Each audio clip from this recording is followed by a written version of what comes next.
Please give a round of applause as we welcome to the stage the founder of MDocs and president of Space IL, Maurice Kahn. Interviewed by Michelano fellow Lielle Ross.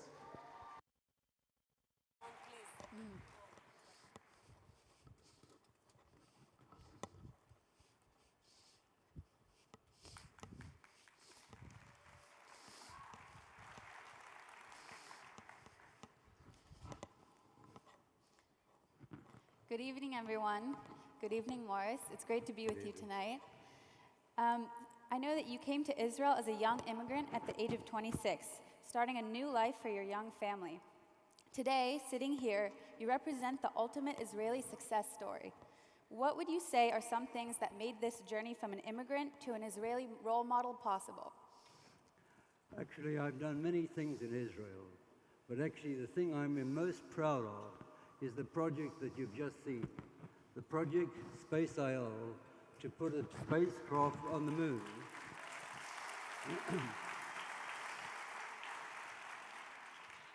This project is going to give us, the Israelis, Jews all over the world, a great sense of pride.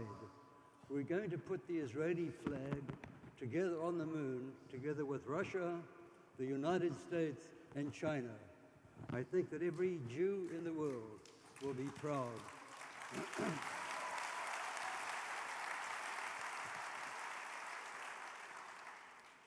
I'd like just to thank you, Miri and Sheldon, for the support that they actually gave us. And I'd like to just tell you a little secret, that when they made this donation in the beginning, they said, we have one demand. And I thought, oh, this is going to be difficult. There's going to be something here that's going to be difficult that we can't accept. And what did they want? They wanted a sign on the Chalalit, on the spacecraft, that said, Am Yisrael Chai.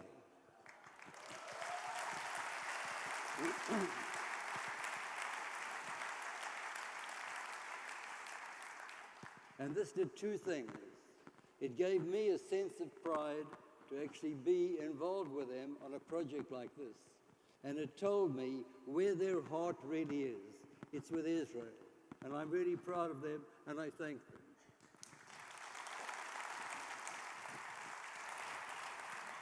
I'd just like to tell you that this project is an extremely complicated project. I've done many things in Israel. I've been there for 60 years. I've established a lot of companies. I've done a lot.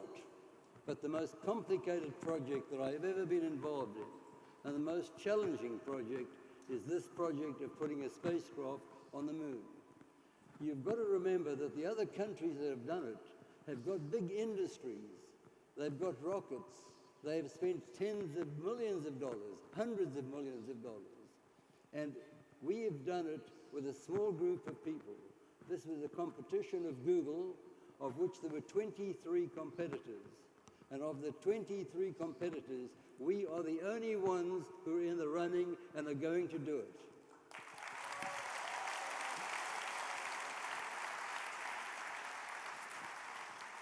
I have a friend, Buzz Aldrin, who was the second man who landed on the moon.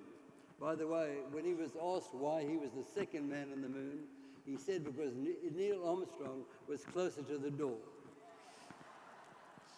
But actually, when I'm with Buzz and people see him, they come to him and they say, Buzz, we know exactly where we were when you landed on the moon. And I believe that after we have landed on the moon, every Jew in the world will know and remember where he was when Israel landed on the moon.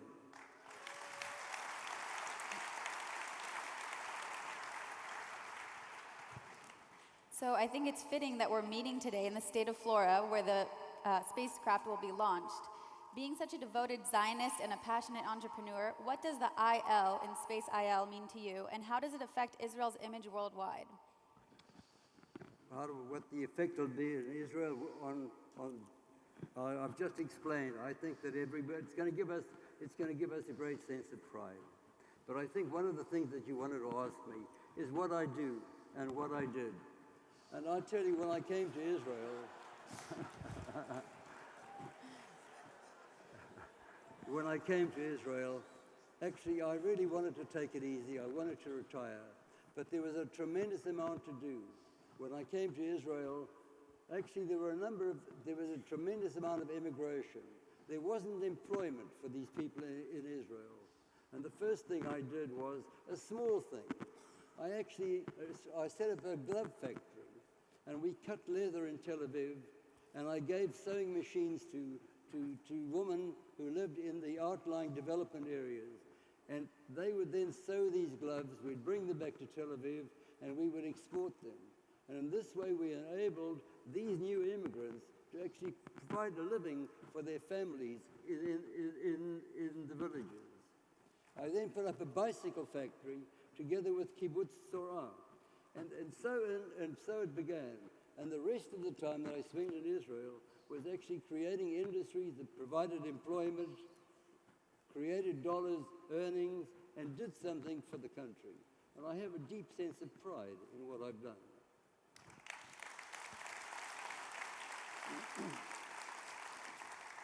I think it's definitely something to be proud of. I want to ask you a question about your philanthropy. You were quoted saying, if you have a stand, you must take it and not be just a bystander. Being a committed philanthropist that gives so much to promoting health, education, and young leadership, do you see your philanthropy as taking a stand, and how? Right. The position is I actually was successful in business. I made money. And actually now I'm in a position that actually I spend the rest of my time, the rest of my energy on philanthropy. I'm involved in biotech. I'm involved in projects which will alleviate human suffering. I'm involved in education in Israel.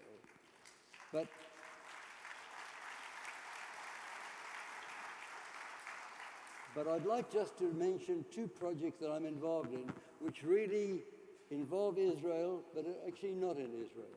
I'm concerned with the plight of people all over the world. And actually, there's a project called Save a Child's Heart. And this project, we actually, I see you people know, Save a Child's Heart, we actually find children in countries where they do not have facilities for doing operations on the hearts of young children. And these children would die. And we've actually created a network. And in the 20-odd years that we've been involved, we've saved the lives of 5,000 children.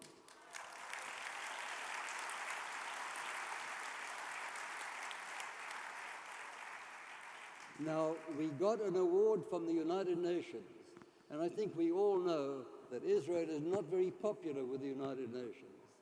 But we got an award and a recognition from the United Nations for what we've done. And Save a Child's Heart got a gold medal for its contribution.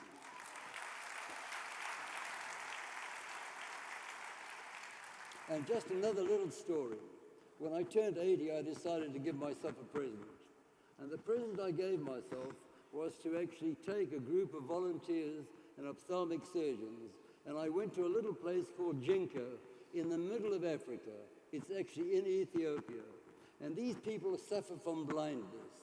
And the climate is hard, nutrition is bad, hygiene is bad, but they're blind. Many of them are blind. And you can do an operation for 25 minutes to relieve trachoma and one other eye problem. And we went down there and we did 600 operations in the first year that we were there.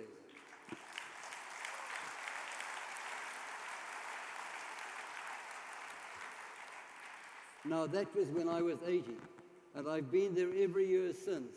And we do this every year, and we've done an amazing job in relieving the suffering of these people in Africa. Now, our Prime Minister actually said, and there's a program that he actually put out, where he said that for Save a Child's Heart and the work that we do in Africa, he said, this is the beautiful part of Israel.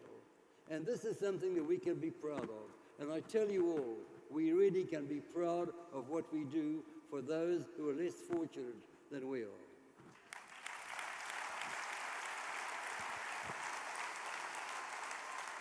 I think our time is pretty much up. Unfortunately, it looks like we are out of time, but I'd like to thank you for coming to speak with us, and we really appreciate everything you do around the world and for Israel. Toda rabah.